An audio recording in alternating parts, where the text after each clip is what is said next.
नमस्कार, मी सुप्रिया तोडकर, वसुंधरा शक्ती news channel मध्ये आपले सहर्ष स्वागत। पाहूया आजच्या ठळक बातम्या। तारदाळ येथे बंद घराचा कडीकोंडा तोडून चोरट्यांनी रोख रकमेसह सोन्या चांदीच्या दागिन्यांची केली चोरी।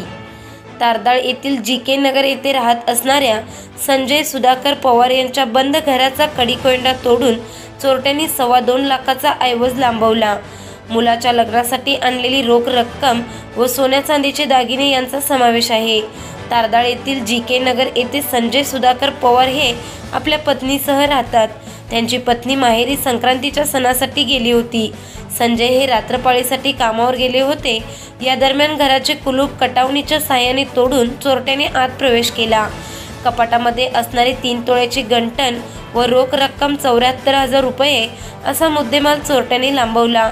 सदरची घटना पवार हे रात्रपाळी करून परत आल्यानंतर उघडकीस आली।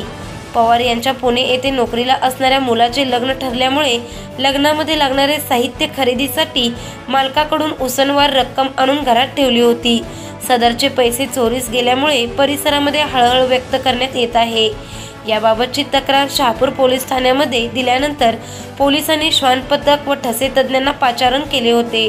श्वानाने घरापासून अर्धा किलोमीटर अंतरापर्यंत चोरट्यांचा मार्ग काढण्याचा प्रयत्न केला, परंतु थोड्या अंतरावर गेल्यानंतर त्या ठिकाणी श्वान घुटमळले।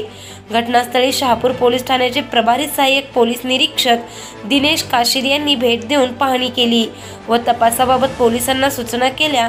अधिक तपास पोलीस सहनिरीक्षक अर्चना पाटील करत आहेत। शक्ती न्यूज YouTube चॅनेलला सबस्क्राइब करा आणि परिसरातील ताज्या घडामोडी सर्वात आधी बघण्यासाठी बेल आयकॉनला क्लिक करा।